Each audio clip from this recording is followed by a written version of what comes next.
Sejam muito bem-vindos a mais um Decision Conecta Podcast. Hoje nós estamos aqui com o querido amigo Lucas. Seja muito bem-vindo, Lucas. Obrigado pelo convite, Daniel. Olha, é um prazer a gente estar aqui contigo, cara. E seu sobrenome mesmo, Nigler. Perfeito. Ótimo, coisa boa, cara. Lucas, eu normalmente começo ali perguntando e falando sobre a vida pessoal, né? Questão relacionada à parte de educação e tal. E queria que tu me contasse um pouquinho, né, com relação a você, pessoa física, né? Essa questão toda relacionada ao teu desenvolvimento até o estágio que tu tá hoje, querido. Fica à vontade. Tá ótimo. Bom, eu tenho uma trajetória na área de negócios, né? Na área de administração. A gente falava em off sobre mestrado, doutorado, né? Eu concluí meu doutorado faz alguns meses. Meu doutorado foi em estratégia, meu mestrado foi em consultoria. Então são as duas, não são duas áreas. A área de consultoria eu atuo até hoje, né? Já há mais de 10 anos. E a ideia da estratégia, não que eu tenha escolhido, eu quero doutorado em estratégia, tem que ser ele, mas eu gostava da ideia, encontrei a linha de pesquisa, minha orientadora, Rosália, fiz aqui na UFSC, e as coisas aconteceram da forma que eu acho que tinha que acontecer, sabe? Foi num momento importante.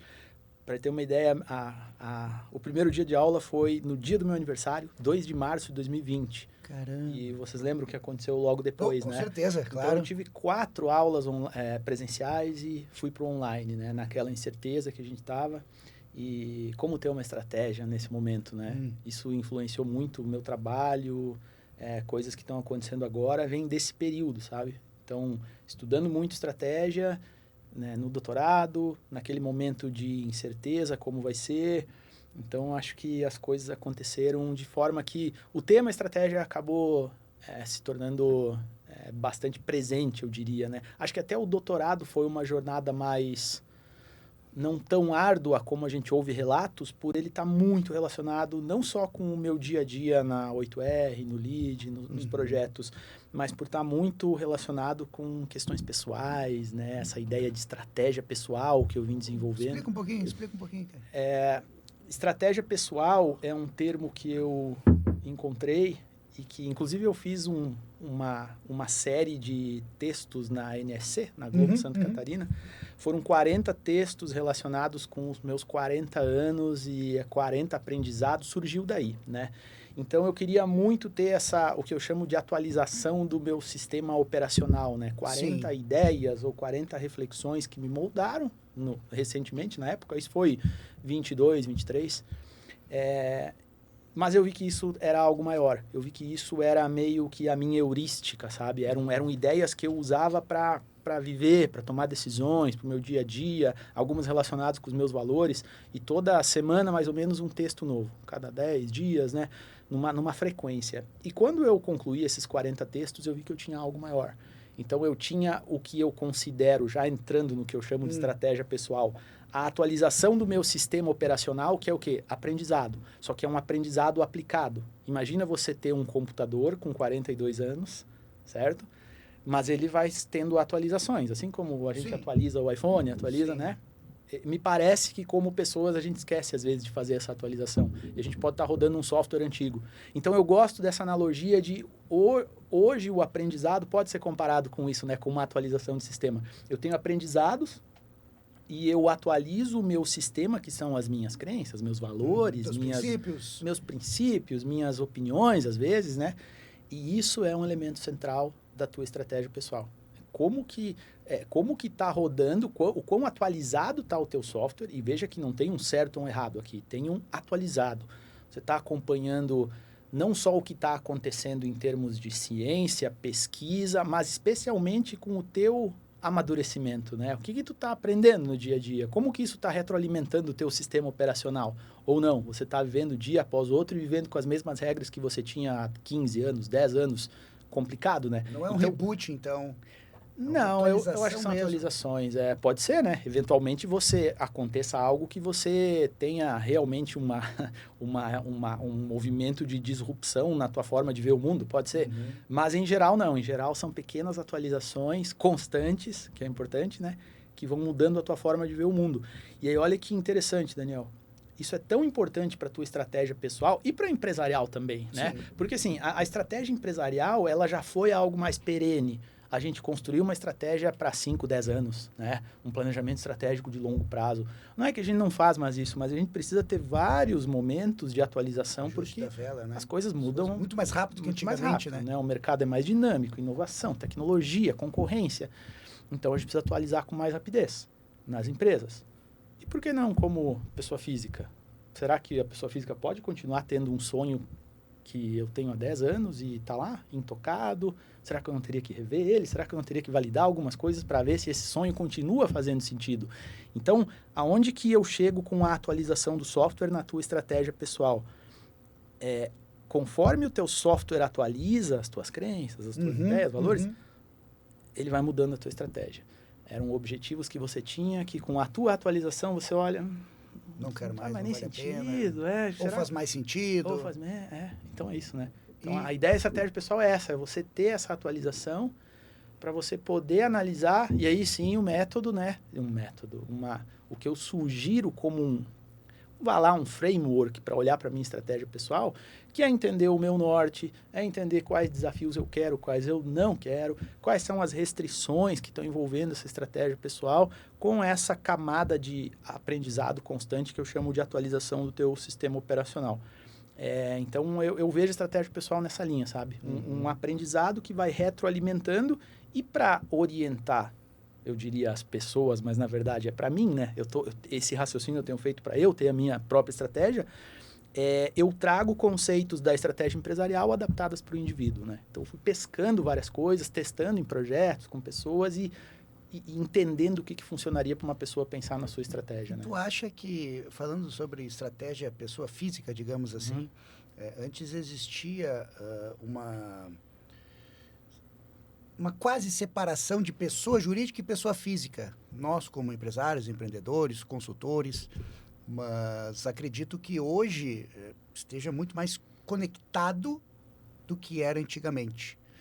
Na questão relacionada a... Olha, eu estou sempre no telefone, eu estou sempre online, então eu posso resolver PF e PJ tudo ao mesmo tempo. Como é que tu vê essa integração? Porque tu disseste, poxa, meu doutorado, questão de parte profissional, por que eu não posso usar para mim como pessoa física? Então, tu já está usando, digamos assim, uma questão pessoa jurídica para pessoa física. Como é que tu vê essa integração hoje? Né? Como é que tu lida, principalmente na parte relacionada a estilo de vida? Sim. Eu acho que não há um certo ou um errado, né, Daniel? Você tem que ter um equilíbrio de vida separando as coisas, ou não. Eu acho que dependendo da pessoa, do estágio que ela está na vida, do perfil do negócio, que nem você falou, consultoria. Consultoria costuma ser muito associada à figura do consultor, então é complexo você separar as duas coisas. Agora, se eu tenho uma indústria, eu consigo separar melhor o meu tempo indústria, o meu tempo, família, ou outra atividade que eu venho exercer. Então, eu acho que não tem um certo ou errado. Particularmente, eu gosto de conectar as duas coisas, sabe? Consegue estar na praia e trabalhando? Não necessariamente isso, é boa a provocação. Sim, né, a cabeça acaba estando também em outros locais, mas eu acho que é essa certa construção de autoridade que traz para o teu produto, para a tua solução, ter a confiança do profissional que está envolvido. Eu vou te dar um exemplo. É um fenômeno que a gente vem observando com muita força no pós-pandemia, especialmente. Como tem CEO que é a cara da empresa tocando a frente comercial. Isso é um fenômeno muito interessante, porque se você pega o nosso estado, Santa Catarina. Santa Catarina é um estado altamente industrial, é um estado de quem sabe fabricar, de quem sabe fazer. Então, tu tem a colonização alemã, italiana, pega o Vale do Itajaí, o Norte Pioneiro. É muita indústria, são indústrias que orgulham o Brasil, de atuação global. Então, a gente é muito bom, a gente, Santa Catarina, tem um DNA muito forte para fabricar, para produzir. O que a gente faz com a área comercial, ou o que a gente fez historicamente com a área comercial? Terceiriza, representante comercial. Talvez até o nosso ouvinte, telespectador, já ouviu aquela... eu tô com um rapaz aqui em casa que não está querendo estudar, não tem uma vaga para ele, nem que seja como vendedor, né? A gente traz esse tipo de estereótipo relacionado a quem atua no mercado, a quem atua na frente comercial.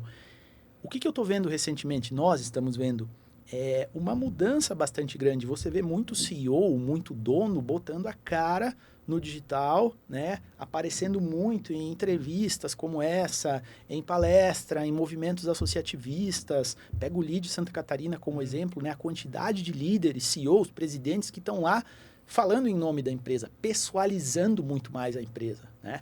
Então, eu acho até, Daniel, trazendo já para uma parte mais aplicada, né? A gente tem feito recentemente algumas imersões onde a gente traz aprendizados 2024 e percepções para 2025, algumas tendências. E se eu puder compartilhar com quem está nos assistindo ou ouvindo, algo que eu venho percebendo com muita força alguém dos sócios precisa estar na frente de vendas. Pega uma startup, por exemplo. Não é raro você ter uma startup onde os 3 sócios se conheceram na ciência da computação na UFSC e são muito bons tecnicamente, desenvolvem muito, mas não tem ninguém na frente de negócios. O que vai acontecer com essa startup? Vai ter que terceirizar a frente comercial. Contratar alguém, startup não tem muita grana para pagar funcionário, então eu vou contratar alguém, eu vou pagar uma comissão para ele, né, que não vai poder ser muito grande, até porque a gente não tem muita margem para trabalhar, e eu espero que ele resolva o meu problema de mercado. Que é o que tu precisa para trazer o dinheiro, né? Literalmente, é o comercial. Sem comercial, tu não... E eu terceirizei ele. E tu terceiro teu... Então, talvez eu andei um pouco em círculo, mas voltando à tua pergunta, essa conexão pessoal e profissional é muito forte hoje em vendas, especialmente vendas B2B, né? Eu quero saber quem é o dono. A gente já tem culturalmente a ideia de chama o gerente. Por que isso, né? Chama o gerente que ele vai resolver. Você, terceirizado, não vai resolver um problema. Ainda vou ter que pagar a comissão para você, ou o gerente vai me dar o desconto, eu não vou precisar pagar a comissão, né? Então, tem muita cultura envolvida nessa separação. Então, uma das formas que eu olho para esse fenômeno é essa, né? A gente está vendo que empresas que têm as suas lideranças posicionadas em público, aparecendo, levando, e aí respondendo a tua pergunta, o negócio, a empresa, a missão para a própria vida, para o próprio discurso, me parece um movimento interessante. De novo, não sei se é o certo ou se é o errado, mas tem funcionado, né? Tem acontecido bastante. Né? Tem funcionado bastante. E essa questão de vendas B2B, tem que ter uma pessoa que representa a empresa para que tu faça uma venda para outra empresa, né? E essa tua percepção com relação a vendas, a gente poderia dizer que é uma inovação comercial ou não? É uma reinvenção comercial ou isto antigamente era já feito? Porque a gente tinha muito uma questão antiga de... Não, tu quer uma empresa, na verdade, às vezes tu nem falava o próprio nome da empresa, dizia, não, fala com o fulano de tal lá, tô precisando de alguma coisa não sei, na indústria X. Não, vai lá, fala com o dono lá, com o pessoa, porque isso existia muito, principalmente no surgimento das grandes empresas. Né? Era uma pessoa única, então aquela pessoa era a própria cultura da empresa que se espalhava como um todo. Então, te provocando aqui, a cultura empresarial, no momento em que ela foi terceirizada, ela acabou se perdendo e agora houve esse sentimento de que, não, peraí, precisamos trazer isso de volta? A cultura comercial, né? Exatamente. Isso, comercial, isso. Comercial. É uma boa pergunta. Eu não tinha parado para pensar nessa perspectiva, mas se a gente puder ir construindo juntos, eu gosto da ideia de pensar dessa forma. Eu não sei se é uma inovação, Daniel, no sentido... de algo inovador, novo, algo que não acontecia no passado, como tu trouxe o exemplo, né? Eu acho que não. Agora, a inovação ela está muito relacionada com o seu contexto, né? Então, se a gente pudesse recuperar um pouco, qual que é o atual cenário de vendas que foi muito forte já no pré-pandemia, mas durante a pandemia, com a digitalização do trabalho, o trabalho remoto, né? As reuniões acontecendo online, isso ficou ainda mais forte. É o famoso conceito, quem é de vendas vai saber, da máquina de vendas. Eu ter uma pessoa ou uma equipe prospectando sem parar, passando esse lead já qualificado, alguém que eu consegui marcar uma reunião para uma equipe um pouco mais sênior de vendedores, né? E eventualmente tendo alguém para fechar essa negociação ou conduzir de outra forma. Então eu tenho pelo menos 2 papéis em vendas aqui, né? Alguém prospectando e alguém fechando. Por que isso? Porque esse cara ou essa moça que já é vendedora há mais tempo ele não quer ficar fazendo ligação fria sem parar. Ele já tem uma habilidade maior para negociar, para conduzir, para apresentar, né? Apresentar uma proposta para o cliente. Então, a gente criou no universo de vendas essa visão de separação, chamada de especialização em vendas. Funciona muito bem. Claro que tem várias críticas ao modelo, depende do negócio. A gente não precisa entrar muito nos detalhes aqui. Mas sabendo que esse era o cenário atual de vendas, eu vejo essa questão de ter um sócio, dono, assumindo a liderança da área comercial como uma inovação nesse contexto, né? Perceba que eu tinha Porque antes o dono estava totalmente fora, de repente. Às vezes ele até era um gerente comercial, né? Às vezes ele até era, só que muito olhando para dentro. Aquele gerente que, ok, ele está olhando para números, mas, Daniel, acontece com muita frequência, a gente faz essa provocação na 8R. Quem dos sócios é o responsável por conversar frequentemente com os maiores clientes da empresa? Não tem. Ele está cuidando da produção, está cuidando da máquina. Por quê? Porque é cultural nosso. E vamos, convenhamos, né, Daniel? Não é fácil. Cara, eu tenho um financeiro para administrar. Eu tenho um maquinário milionário aqui de investimento que eu tenho que cuidar.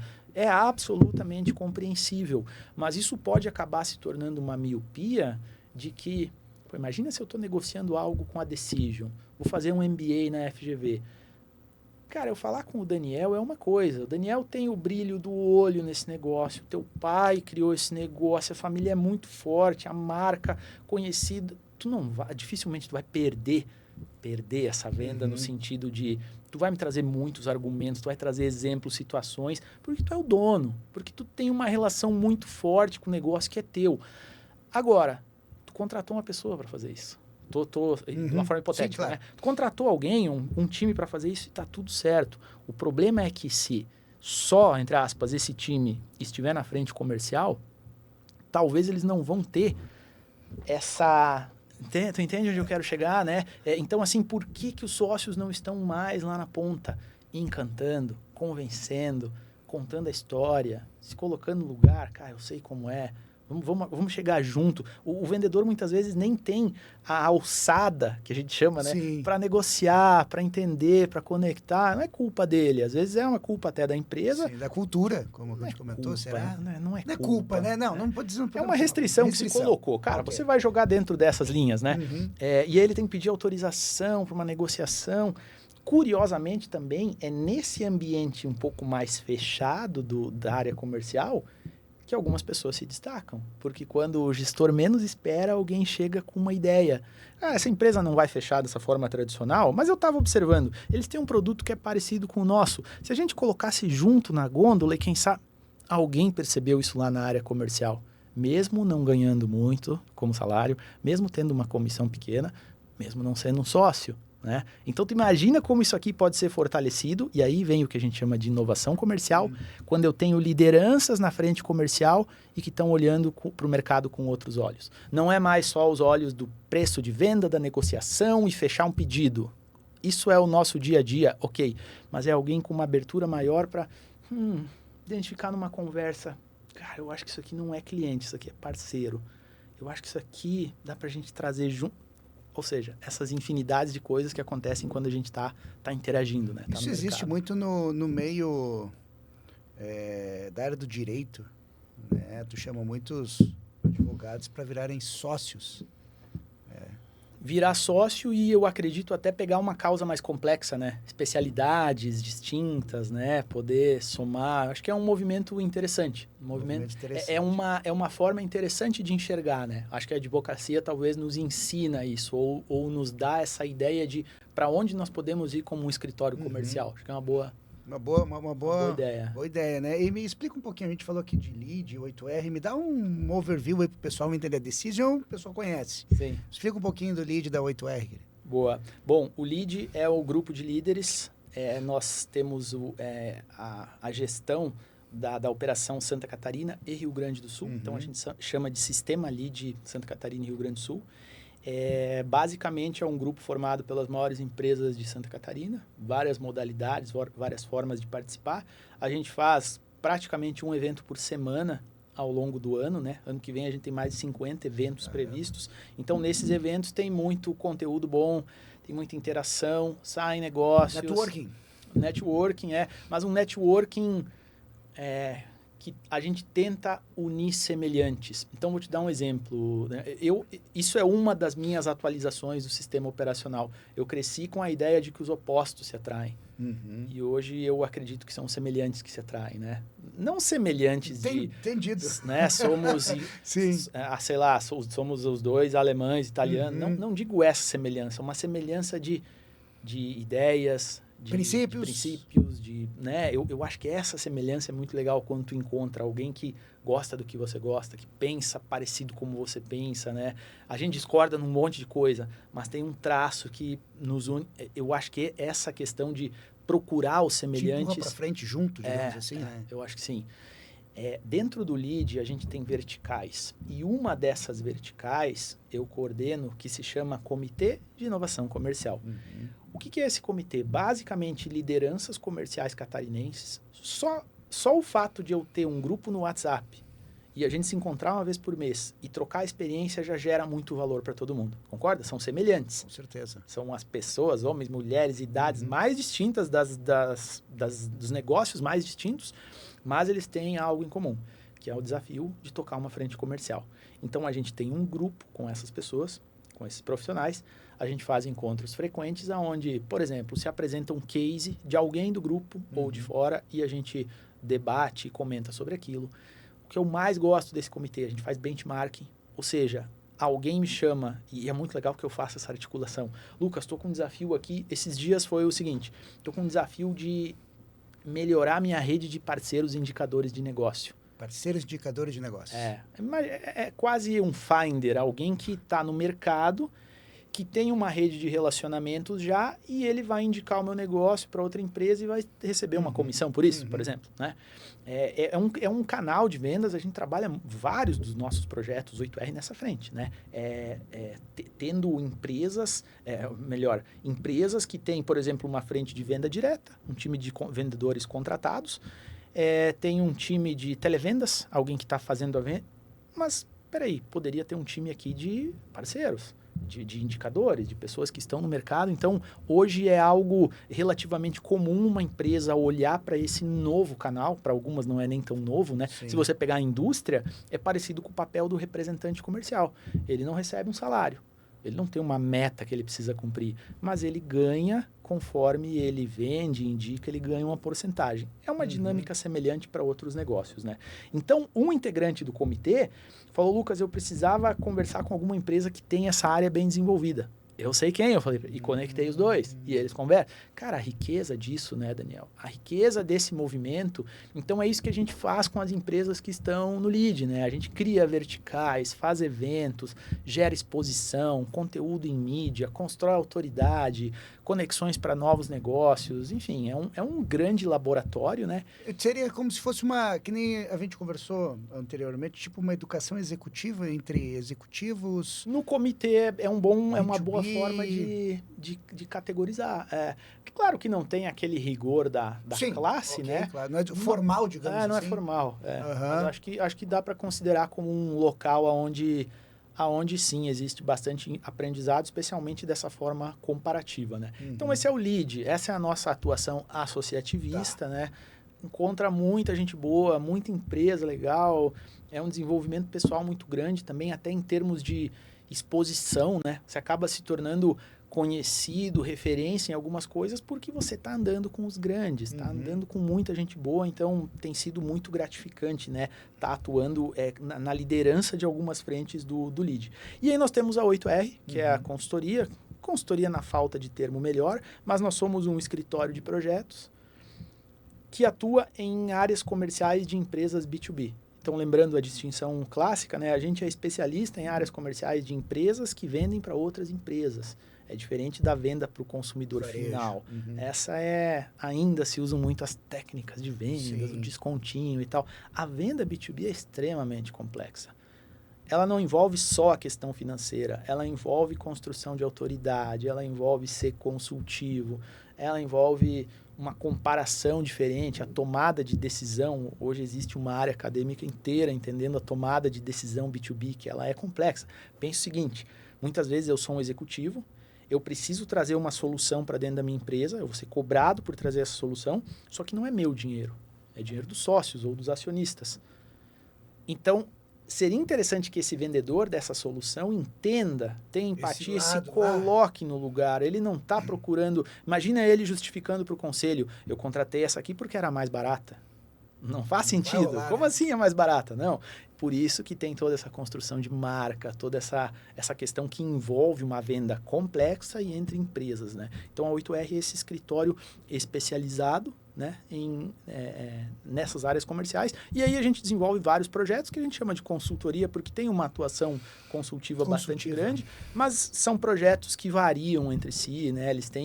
Alguns têm um desafio mais focado no canal de parceiros, indicadores de negócio, outra mais focado realmente na área interna. Dependendo do tamanho da empresa, a gente consegue chegar mais no estratégico, né? Ou não, a gente fica atuando um pouco mais no tático, porque a empresa é muito grande, então a gente não entra lá e fica mais na parte do desdobramento da estratégia na frente de mercado. Então, varia de um projeto ao outro. Então, né? Então, a gente pode dizer com relação que ao perfil, né, de quem atua com vendas, ele deu uma transformada. Né? Porque tu comentaste aqui, tu lidera a parte, a vertical, a parte comercial, né? Mas o que tu falaste aqui relacionado à parte de venda de B2B, não é simplesmente o descontinho. Tem muito mais coisas, compreensão da própria empresa em si. E dando uma dica até para o pessoal que está aí nos assistindo, nos escutando, a ideia com relação a B2B, a gente precisa ou tens que, além de entender a outra empresa, mergulhar na outra empresa ou não? Mergulhar na outra empresa no sentido relacionado a, bom, muito bem, eu estou vivendo uma empresa na área, da indústria, a indústria náutica. Pronto. Eu tenho que ter um conhecimento excepcional sobre a indústria náutica ou eu não preciso ter? Excelente pergunta, excelente pergunta. Eu acho que com essa tua pergunta dá para fazer uma boa distinção do que é, uma boa definição do que é a venda consultiva. Em geral, o mercado entende a venda consultiva como esse vendedor precisa entender tudo de barcos. Ele precisa ser um especialista em barco porque ele não pode gaguejar quando o cliente fizer uma pergunta. Exatamente. Né? Esse é o que essa é a visão. Bom, vamos pensar de novo. Vamos se colocar no lugar do líder, do gerente dessa indústria náutica para quem eu quero vender. Será que ele está muito preocupado com o quanto você entende de barcos? Ou será que ele está preocupado? Não é que ele está preocupado, ele vai valorizar mais o teu conhecimento a respeito de barcos. Estou sendo generalista aqui para ser didático, né? Mas ele vai valorizar mais isso, ou ele vai valorizar mais o teu conhecimento a respeito do processo de vendas que vai me ajudar a tomar a melhor decisão. Deixa eu dar um exemplo mais simples para trazer para o universo do ouvinte, do telespectador, para ficar bem claro. Projetos recorrentes da 8R. Indústria. Como eu te falei, a indústria, em geral, terceiriza a área de venda para o representante. E não estou falando isso com demérito, é o nosso modus operandi. É difícil você achar uma indústria catarinense hoje, não é que não existe, mas é difícil que menos de 90% do seu faturamento não venha da área de representantes. Então, o representante hoje ele ainda é extremamente valioso para a indústria. E eu acho que vai ser por muitos anos. Até já se ouve há muito tempo, né? O fim do vendedor, do intermediário, do representante. Isso faz bastante tempo. Então, não vejo isso ainda com muita proximidade. Vou te dar um exemplo, Daniel. Imagina que... Vamos pegar uma indústria bem tradicional de Santa Catarina, a indústria têxtil. Tá? Imagine uma empresa de cama, mesa e banho, ou que tem as 4 coleções do ano, né, de moda. Para quem que esse representante comercial vende? Ele vende para pontos de venda, certo? Para loja de roupa. Então, ele representa uma empresa que fabrica. Essa empresa não vende direto para o consumidor final. Ela vende para uma loja e essa loja vai vender para o consumidor final. A sua marca, é isso? Não, imagina uma marca. A marca catarinense de roupa, ele vende para a loja e essa loja revende, né? É isso. Tá, então o representante vai... O papel, veja só, o papel do representante não é vender para quem usa a roupa, é para vender para quem vai revender a roupa, certo? O que é interessante para esse vendedor saber, para ele conseguir gerar uma empatia com o dono da loja, com o gerente da loja, com os vendedores, com as vendedoras da loja? Eu não estou falando que ele não precisa conhecer do produto. Não é isso. Mas tu concorda que ele vai ser muito mais útil se ele me falar sobre tudo que ele entende de loja? Pensa o seguinte, Daniel, esse cara, essa moça, já atendeu milhares de empresas iguais, semelhantes a essa que ele está indo fazer essa venda. Então, esse representante comercial tem um conhecimento absurdo a respeito desse negócio ponto de venda. Por quê? Porque ele conhece vários, ele está em vários toda semana, praticamente todo dia. Então, os problemas começam a se repetir, e as soluções, e as melhores práticas. Então, quando você vê um representante comercial consultivo, ele chega numa loja e ele não fica só falando como o produto dele é maravilhoso. Ele olha para a loja e fala sobre estoque, ele fala sobre divulgação no PDV, ele fala sobre desconto, ele fala sobre melhores formas de abordar um cliente na loja, ele fala sobre o processo de entrega, faturamento. Não, faz o seguinte, vamos separar esse pedido aqui, vamos pegar esses, depois esse, pega essa cor, deixa eu olhar contigo o que está mais vendendo na tua região, percebe?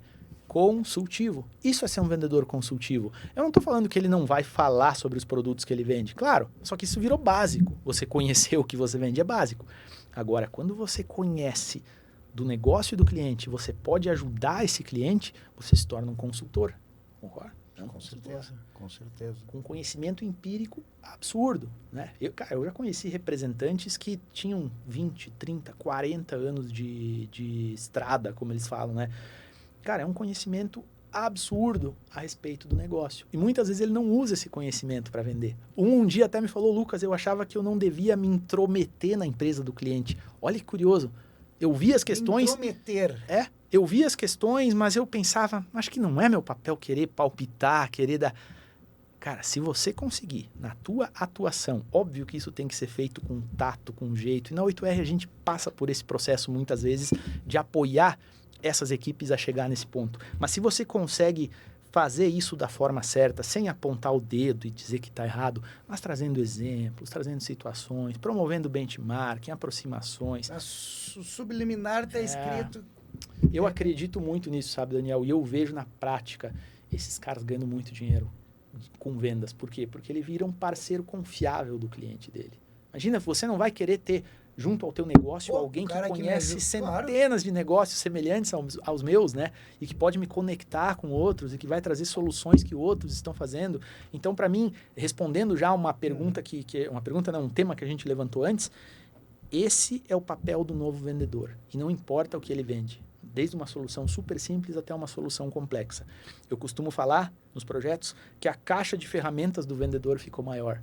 Né? No passado ela era pequena, era era argumento, desconto, né? Falar que o meu era o melhor concorrente, o cliente tinha pouco acesso à informação, ele não sabia. Então, eu concordo. Antigamente, vendas era muito mais persuasão. Porque eu tenho persuasão. Né? Eu tenho que confiar em você, porque a informação está contigo. Agora mudou. A informação não é raro, não é nada raro. Nós, ou como consumidor final, como B2B, o cliente tem mais informação sobre o que eu vendo do que eu. Porque ele tem acesso à informação total. Ele já falou com 3 concorrentes meus antes de falar comigo. Então ele está sabendo de 3. Super preparado para essa conversa. Como que eu me diferencio nesse cenário? Né?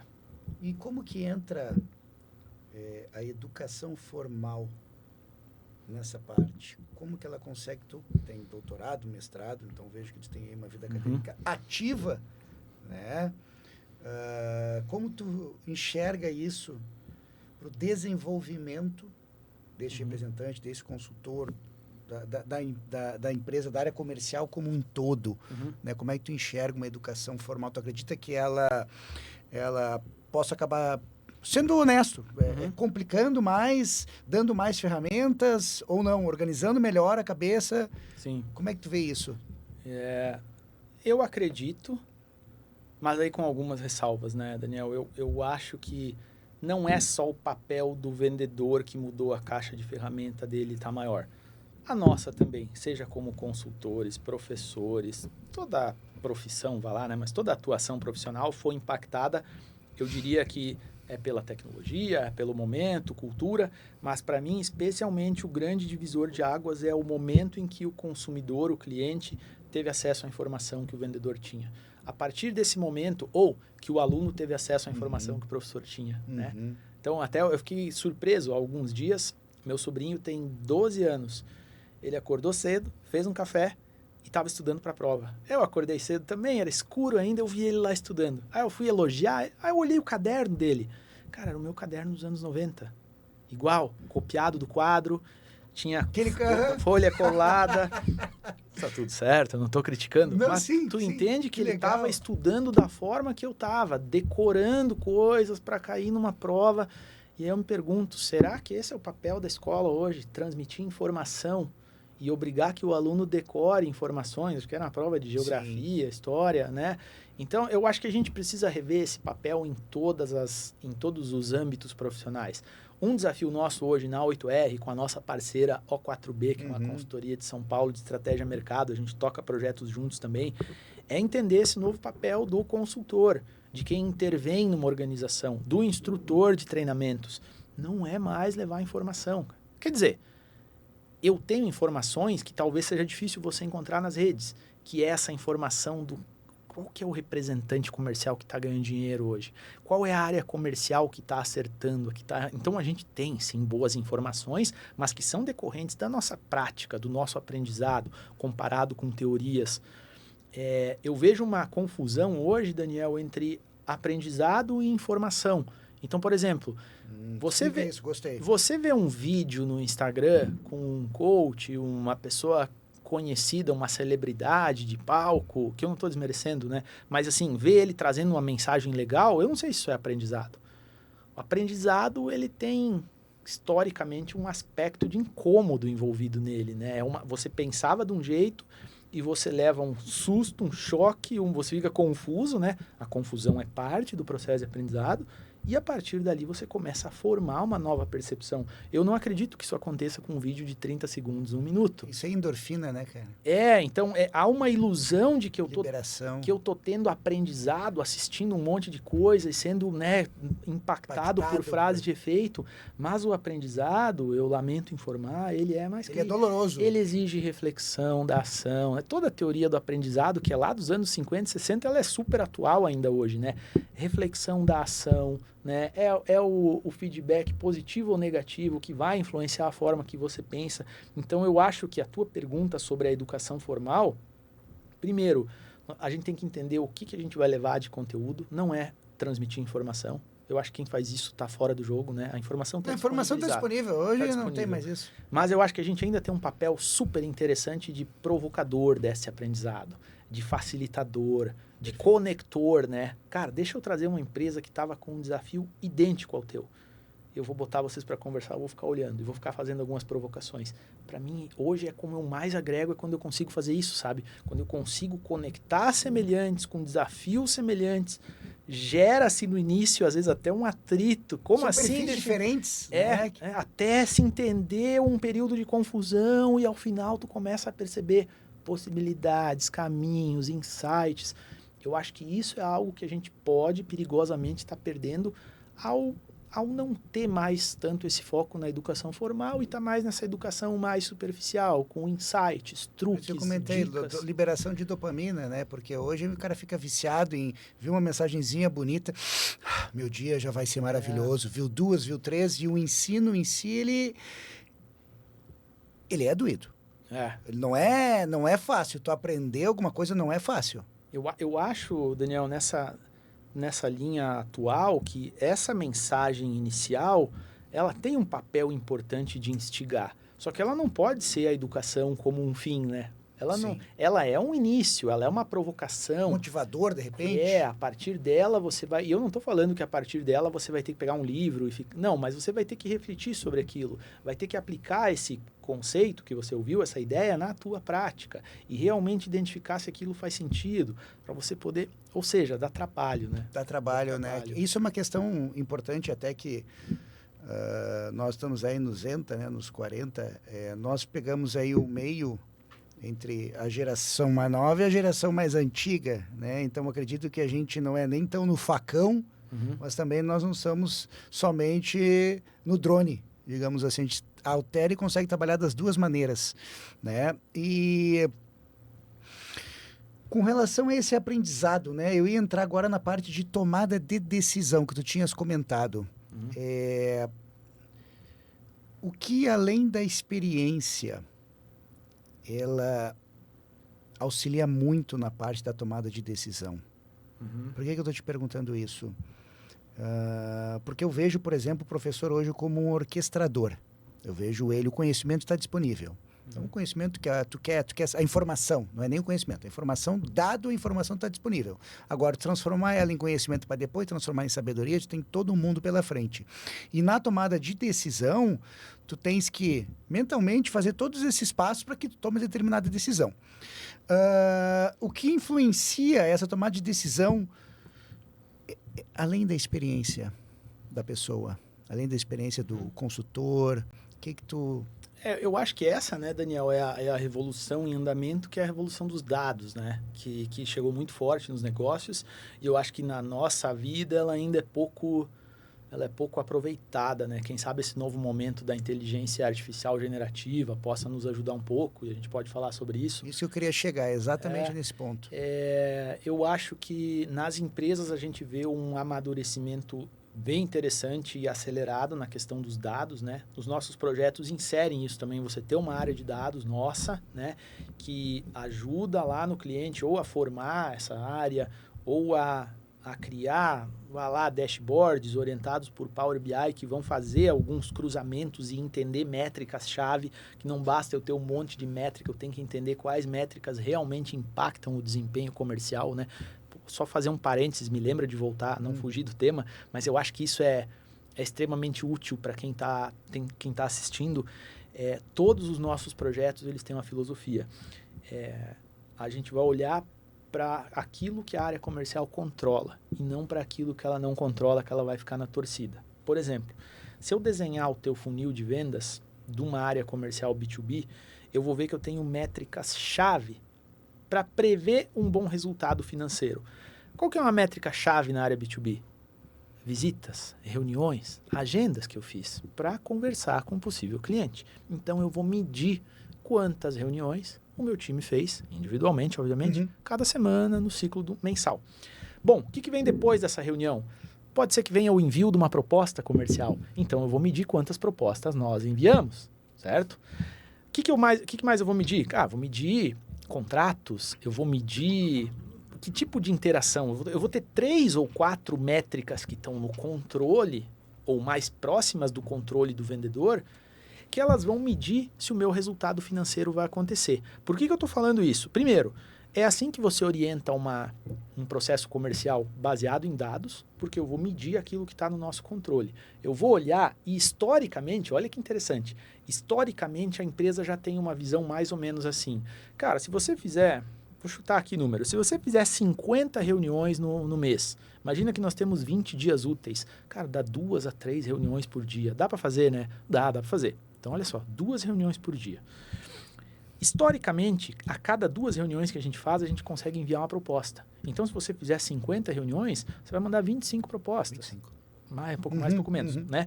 Dessas 25 propostas, a gente está com uma taxa de conversão que, cara, a gente consegue 5 negócios dessas 25 propostas, certo? Então, imagina, qual que é a meta para o meu time?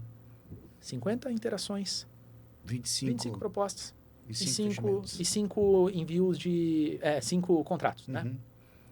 Essa é a minha métrica. Aí eu começo a analisar isso, a gestão por dados. Cara, ele está fazendo 50 reuniões, ele está enviando 25 propostas, mas fechou 1 ou 2. Aonde que pode estar o problema? Essa conversão aqui está ruim nessas 2 etapas. Cara, ele não está conseguindo fechar a proposta. Pode ser discurso comercial, vamos treinar discurso, vamos ver se ele está passando autoridade na postura, vamos ver quem é esse perfil de cliente. Isso é ter uma gestão baseada em dados. Mais importante, não está batendo a meta dele. Ele não está conseguindo. Eu vou mandar esse cara embora, eu vou manter ele no time. Se eu tiver uma boa visão do que eu controlo, eu vou poder tomar uma decisão melhor. Eu vou olhar, cara, ele está fazendo todo mês as 50 reuniões, está fazendo mais.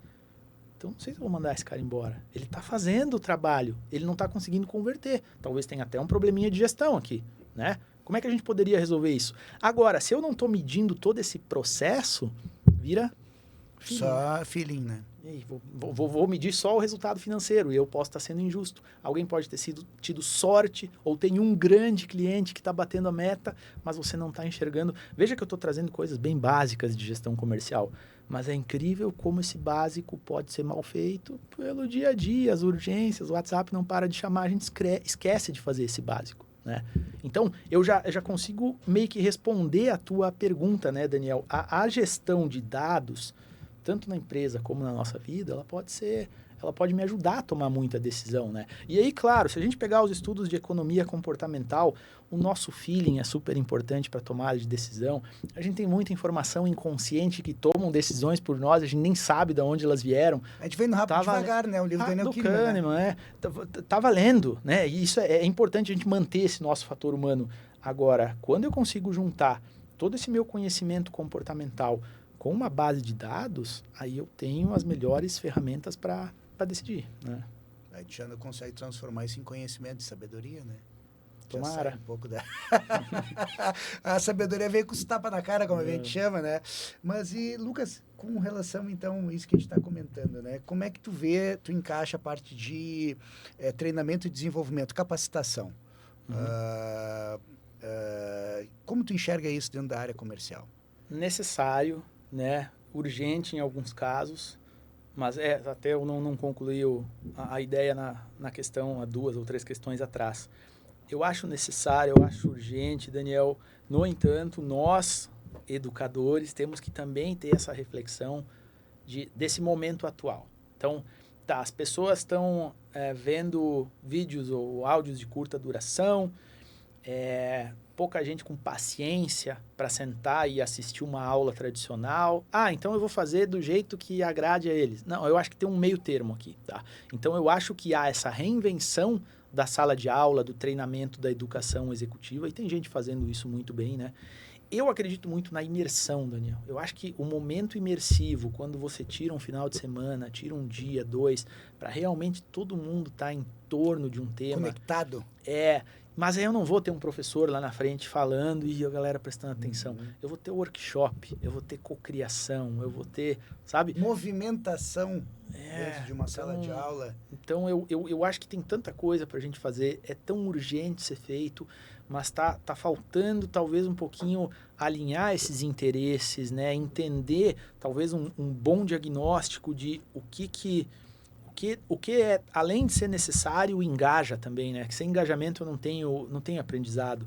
Então, eu acho que é um desafio bem grande, mas eu acredito que é mais urgente do que nunca. Não para levar a informação que está disponibilizada, mas para a gente fazer comparações, para a gente criar, né? Fazer coisas novas. E falando sobre comparações e criações, como tu enxerga esse...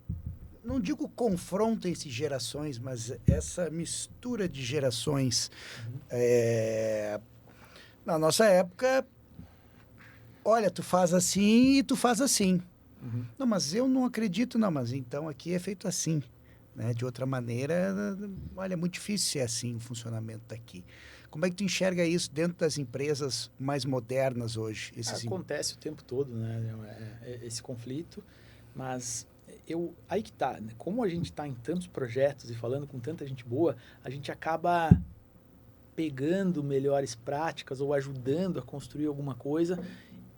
E aí, aonde eu queria chegar com essa ideia, eu acho que pode ser muito complementar. Você pegar a experiência, como a gente falou, de um vendedor, por exemplo, né? Já que estamos falando de vendedores. Um vendedor com 30, 40 anos de mercado, conhece demais o negócio, mas ele tem dificuldade de gerar um invite, abrir um link, compartilhar a apresentação, ele tem dificuldade. Sim. Aí, aonde eu acho que a gente está errando, tá, Daniel? A gente está errando em insistir que esse cara faça o curso de informática básica que ele não fez.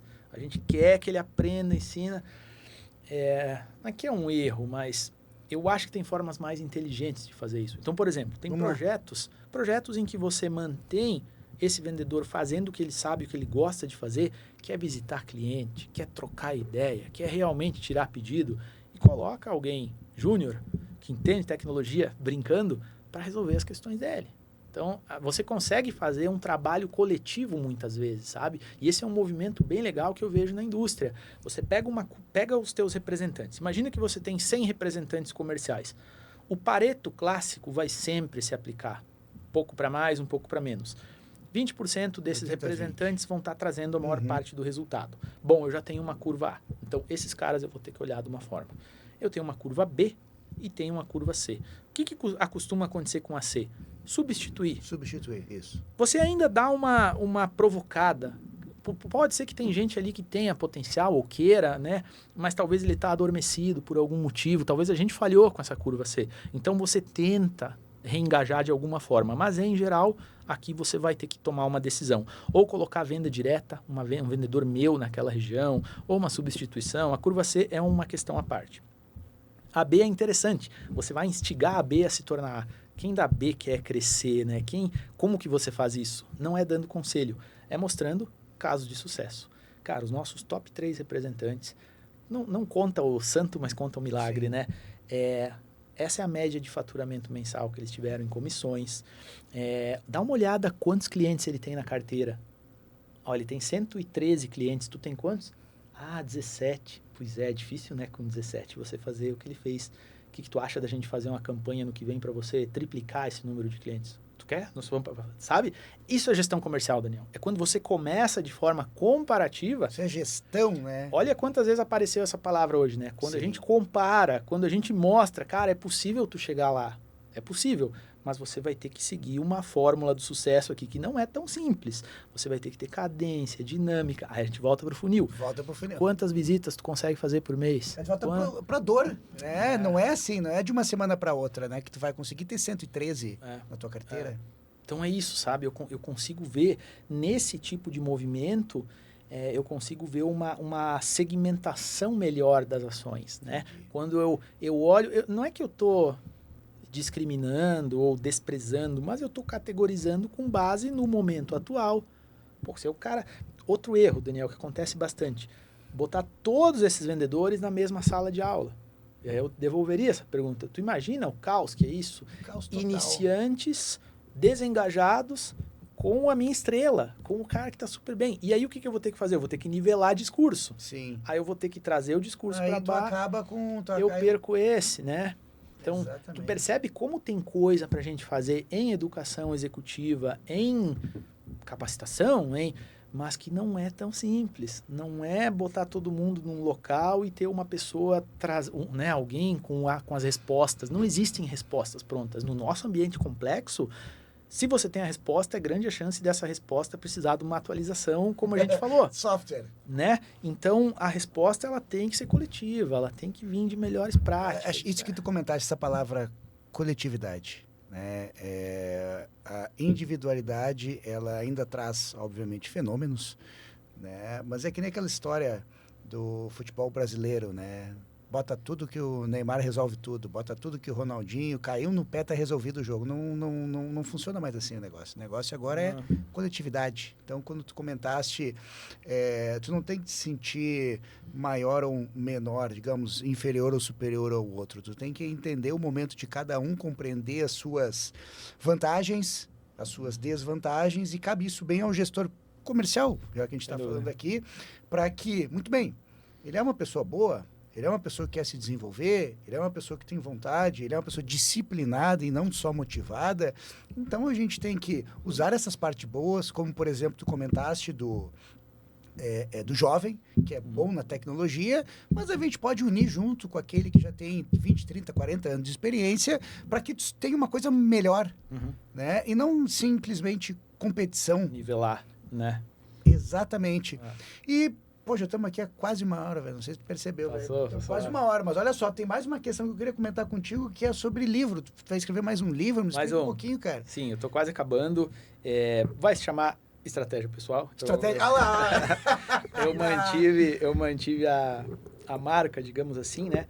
E é um pouco do que eu te expliquei no início, né? Basicamente são essas 40 atualizações do meu sistema que eu gostaria de compartilhar com as pessoas.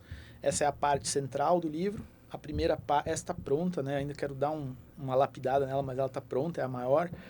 A primeira parte está bem encaminhada, que é uma introdução onde eu quero mostrar como eu gostaria que esse livro fosse compreendido e como que ele fosse lido. Acho que esse é um erro nosso, Daniel, pegar um livro como esses excelentes que tem exemplos aqui, que é um livro de não ficção, e a pessoa começa da página 1 e vai indo, né? Então, a recomendação é que um livro não ficção como esse, como que eu estou escrevendo, você dá um overview nele antes, dedica meia hora para esse livro e dá um overview, lá eu vou guiar onde eu sugiro ir, que você em meia hora já vai entender a piada, vai entender a lógica e vai ver se vale a pena você mergulhar em alguns pontos. Então, o livro de não ficção, em geral, você não está fazendo algo bom se você lê ele como um romance, do início ao fim. Claro. Lê, entende o todo, já tira insights agora, né? E depois você mergulha. Então, essa vai ser a parte 1, explicando como fazer isso. E a terceira parte, mais desafiadora, é onde eu pego esse modelo de estratégia pessoal que eu desenvolvi na academia, em projetos, trazendo conceitos da estratégia empresarial para o indivíduo, né? Para as pessoas, aonde eu trago aquela visão de atualizar o sistema operacional, óbvio, né? Que é o aprendizado. Aí isso vem da escola de aprendizado da estratégia. Eu também sou, de certa forma, discípulo da escola do design da estratégia, que é a estratégia muito visual, colaborativa.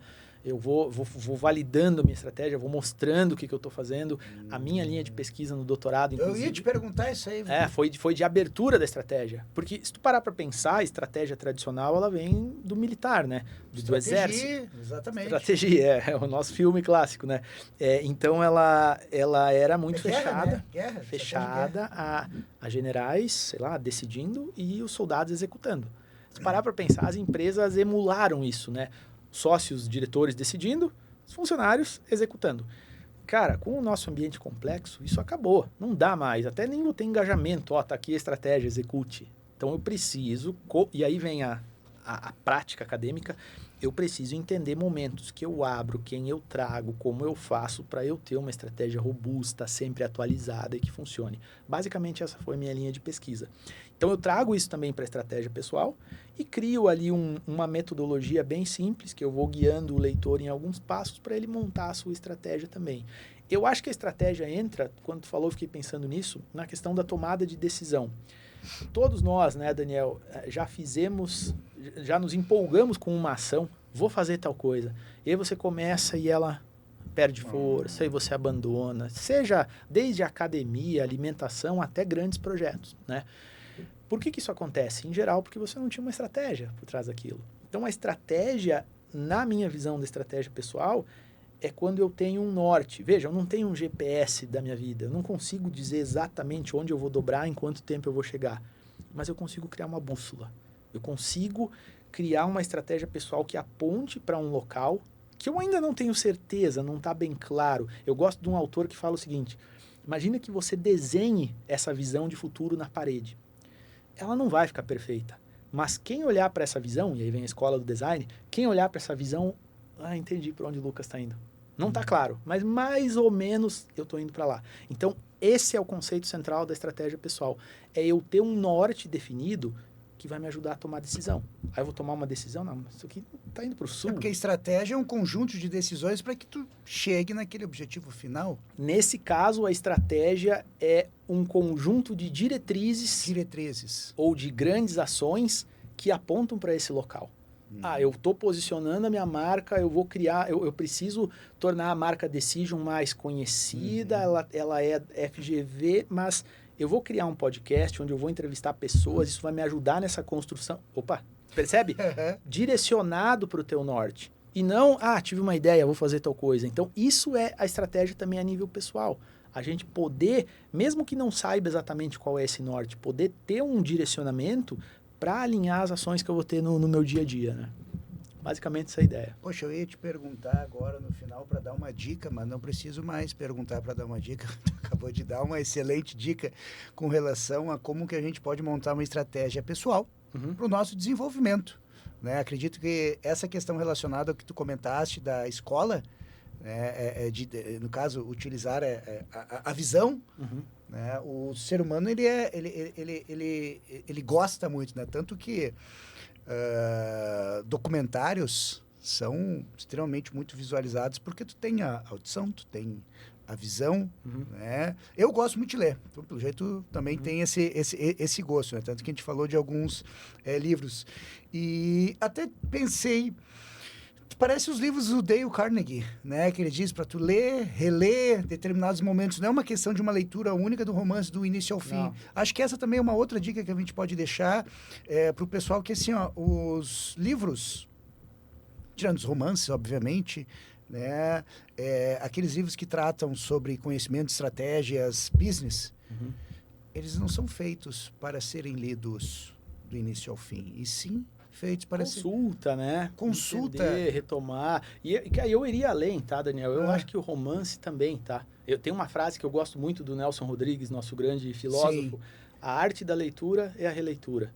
Basicamente é o quê? Cara, se tem algo que tu gostou, é tão raro tu se identificar de alma com alguma coisa. Mesma coisa do filme, né? Mesma Veja coisa, de novo. Volta para ele. Mudaram os olhos, você mudou. Tem um livro do Gabriel Garcia Marques, que é meu autor preferido, que se chama O Amor nos Tempos do Cólera. Eu já li 4 vezes. 2 em espanhol, 2 em português. Cada vez é uma surpresa, é um insight, é uma emoção diferente. Então, eu sou muito fã da releitura da ficção e da não ficção, né? Então, eu recomendo bastante. Se eu puder, estourando o nosso tempo aqui, Daniel, trazer essa questão da estratégia pessoal. Bom, por onde eu começaria? Tu lembra da Alice no País das Maravilhas? Tem a frase clássica, né? Se tu não sabe para onde ir, qualquer caminho serve. Eu abro o livro com essa frase, mas eu olho para ela de uma forma um pouquinho diferente. Eu acho que o gato, né, respondeu de uma forma meio displicente para Alice. Eu acho que ele poderia ter explorado um pouquinho mais. Tá bom, Alice, tu não sabe exatamente para onde tu quer ir, mas tu tem uma ideia? Tu tem alguma, sabe? Isso é construir a tua visão de futuro. Entendi. Cara, tu tem uma ideia. Mas digamos que não. A Alice não tem ideia. Ela não faz ideia. E a Alice é a nossa personagem metafórica que serve para todos nós, né? Eu não faço ideia para onde ir. Cara, aconteceram umas coisas na minha vida, eu tô completamente desnorteado. Não faço ideia. O que eu faço? Você também pode ter uma estratégia. Eu diria que você precisa de uma estratégia. Que é uma estratégia também orientada pelo design, que é de validação, exploração, construção. Se você pegar o processo do design thinking, ele abre no início e depois ele vai fechando. Então, talvez você esteja no teu momento de vida, e não me importa a tua idade, talvez você esteja num momento de explorar, de conhecer. E aí não faz realmente muito sentido, eu trago isso no livro, o conceito de eu já definir um norte. Mas eu posso colocar num espaço temporal de 1 ano, digamos, cara, eu vou me dar 1 ano para descobrir. Eu vou ver o que eu gosto, o que eu não. Eu gosto de começar pela via negativa. Lucas, eu não sei o que fazer, mas tu sabe o que tu não quer fazer. Já tira isso da frente, né? Eu sou assim, exatamente. Muitas vezes, Daniel, e eu vejo isso... eu vejo isso conduzindo algumas dinâmicas para ajudar pessoas a montar sua estratégia. Às vezes, o simples exercício do que eu não vou fazer, não quero, não gosto, já resolve 90%, né? Então, essa eu diria que é uma boa forma de começar. E o que eu gostaria de deixar como mensagem final é: se você não sabe para onde você quer ir, não tem problema. Eu acho que para você é a estratégia. Para você é entender essa exploração, começa a esboçar um norte, começa a entender o que tu não quer, começa a identificar quais desafios te interessam, quais dão dinheiro, quais você tem habilidade para resolver, quais restrições você tem hoje. Pode ser uma restrição física, uma restrição de idade, uma restrição psicológica, regional, pode ser que você está num local que não favoreça muito.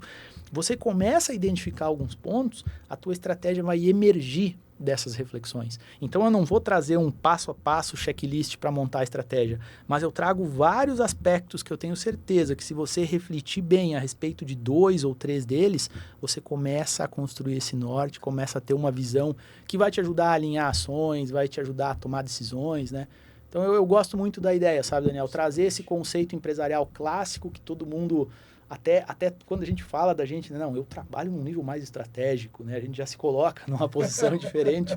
Por que não trazer isso para as nossas vidas, né? Coisa boa. Lucas, então, agradeço, querido, por essa... Eu que agradeço. Queria continuar, juro por Deus, mas não podemos. A gente marca uma parte 2. Uma parte 2, com certeza foram uns insights muito bacanas, né? Poxa, que legal conversar aqui um pouquinho contigo e tirar aí um pouco desse teu conhecimento e tua experiência, né? E é um prazer te ter aqui, velho. Espero te chamar, velho. Não, a alegria foi minha, os insights foram meus e em breve a gente conversa de novo. A gente já conversa em off, mas vamos conversar ao vivo aqui no microfone novamente. Com certeza. Obrigado, querido. Pessoal, então, não esqueçam de se inscrever no canal. Até breve. Nos vemos em brevidade novamente. Obrigado.